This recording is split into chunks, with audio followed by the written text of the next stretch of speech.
Okay, I want to show you how to graph this on your TI and then in Desmos. So first, make sure you are in radians if you're going to graph this.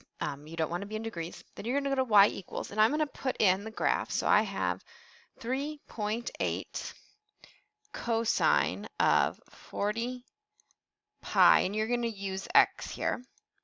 And then when I go to graph it, it's not going to show very well. You're going to look at this, but the problem specifically told you what to graph this from.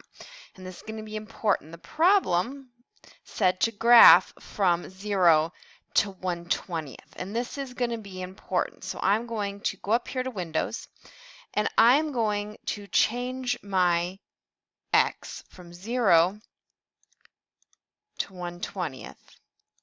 And I'm going to count by 1/40th, just dividing it in half so I get it smaller. And then what I'm going to do is I can look at I have this right here, I can look at my amplitude. I'm going up and down 3.8. So I'm going to start at -4 and I'm going to go to 4. So kind of trying to get it to look at just the area. And that didn't work. So I did something wrong. 3.8. Oh, 40 pi x. Okay, graph.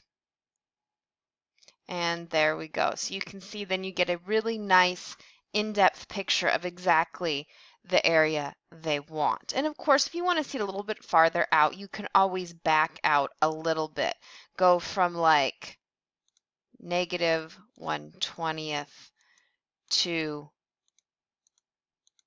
2/20th and then graph, and then you'll get 2 periods. So you can kind of play with it, but the idea is that you will need to make sure, and figuring out the frequency first is going to be important. Now if you graph this in Desmos, now this as well, if I can get this in right, is going to originally come like it's going to look like this block, and you're going to be like, but that's not what I want. But again, you need to reset. So I'm going to change this from 0 to 1/20th. My step again 1/40th, and I'm just dividing this area in half. And I'm going to go from -4 to 4 by 1s. And the same thing here. You can see now that I've backed out a little bit, I can see these points. This is this 1/40th here. Here's my 1/20th, and I can see my graph very nicely. But so just whether you use either one of those, setting the window correctly is going to be how you get this graph to show in a way that you can actually analyze and look at it.